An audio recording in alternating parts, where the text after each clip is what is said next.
Hi everyone and welcome back to my channel. I want to talk today about the 3-jar paint inspiration method that I came up with a little while ago, which I'm busy, which a lot of people have asked me about, and I decided it would be a really good idea if I did a video on it just to kind of explain it. It's something I came up with about 6 months ago now, and I came up with it like by me for me kind of thing.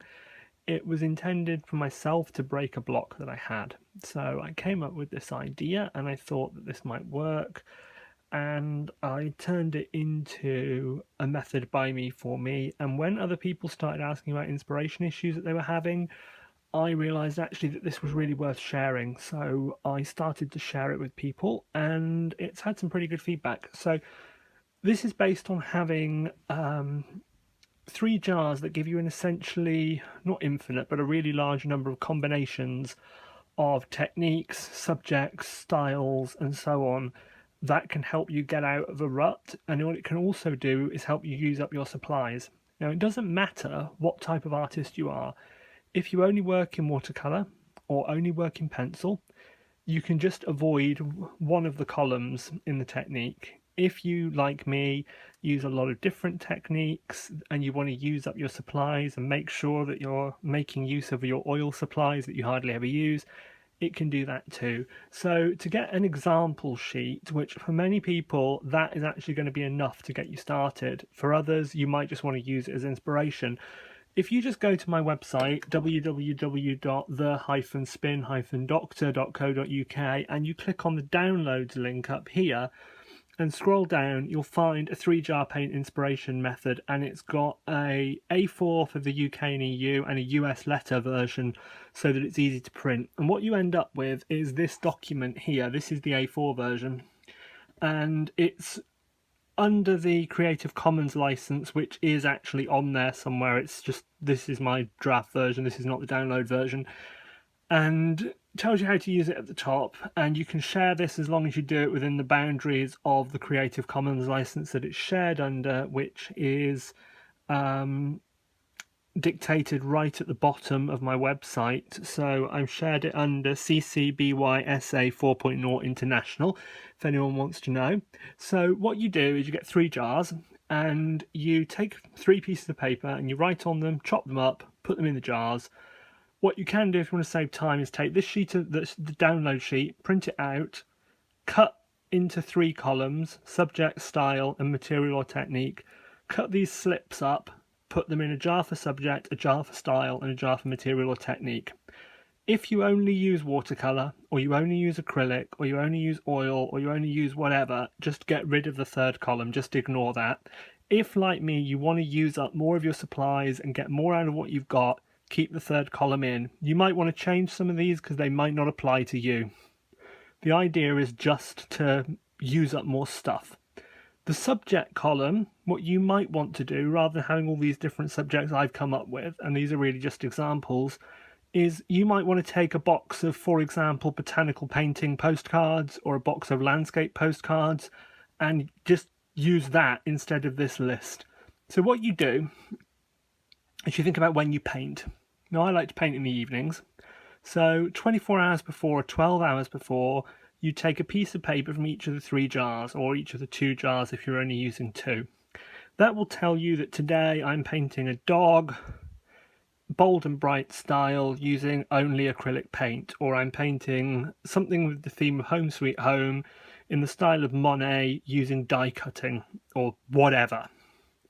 Once you've done that, what you do is you think about it for 12 hours, 24 hours, or you might just immediately throw yourself at your craft table and start making stuff. Now, I like to think, so if I know I've got to do a lobelia en glissade in impasto, I need time to think about how I'm going to achieve that.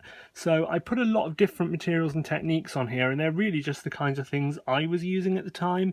But you could just delete that column, as I say, and just stick to, like, if you only want to do watercolor, you don't need that column because you know that you're doing a butterfly with a limited palette in watercolor, or a dog in a realist style in watercolor, or roses in a pointillist style in watercolor.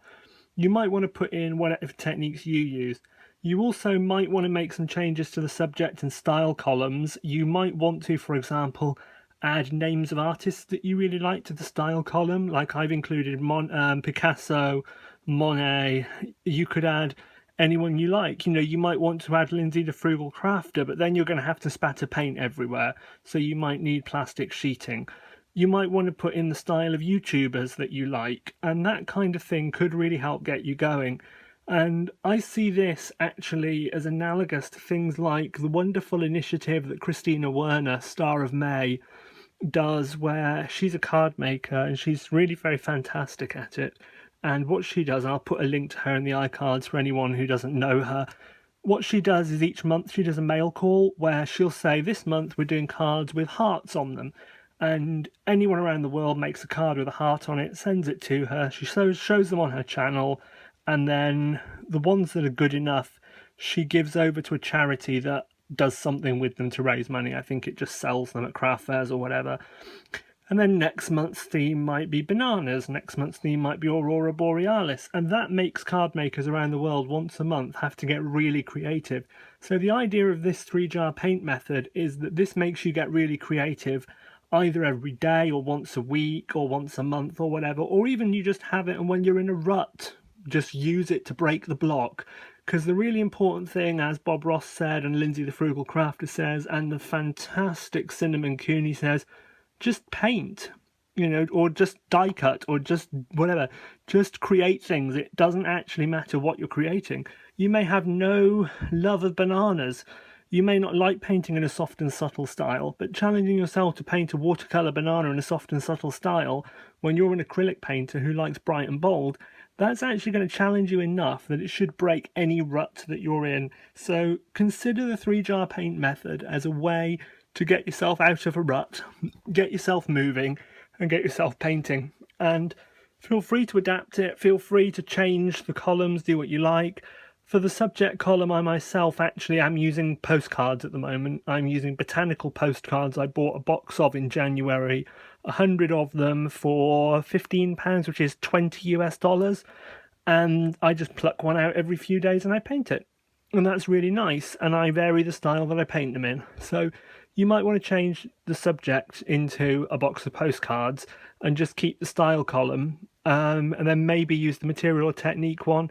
If you've got some supplies you hardly ever use, like your art journaling stuff or your distress inks or whatever else, use that when you think, actually, do you know what? I don't want to do watercolour today. I just want to use up some of the shit that I've been buying that I can't use. So use it in that way. It'll use up your supplies. It'll clear your stashes. It'll break your blocks. It'll help you.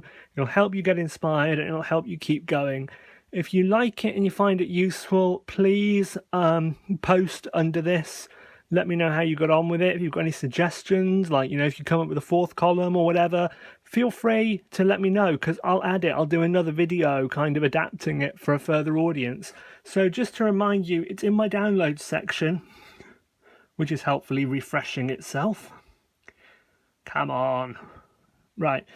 And if you scroll down it, you'll find all sorts of other useful things as well. Like I've got my 24 colour watercolour palette. So this is like my main 24 colours all annotated out so that if you're looking for a kind of palette that might work for you, this is kind of a suggestion.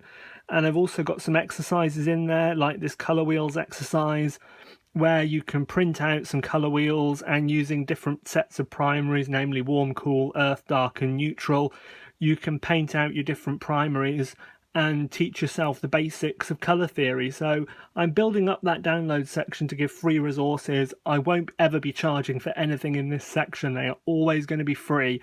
I may create an ebook that goes like a stage further, but that's down the line. For now, everything in my download section is totally free, and I'm aiming my content right now at beginners, because at the end of the day, beginners need all the help they can get. Once you get going, you can find your own resources and you can find your own joy in your own materials, but I think beginners really need whatever they can get. So you find that here with the downloads link, and if you're feeling at all generous and you want to give anything back, down here somewhere on the right, I've got kind of say thank you link, which links to my Amazon wish list, and several people have, believe it or not, get it on the camera, there it is, have actually bought me a few things through that, which is absolutely fantastic. And throughout my website and below in the descriptions on these videos, I do use Amazon and dickblick.com associate links. I am adding Michael's very soon, hopefully, and maybe Joanne's.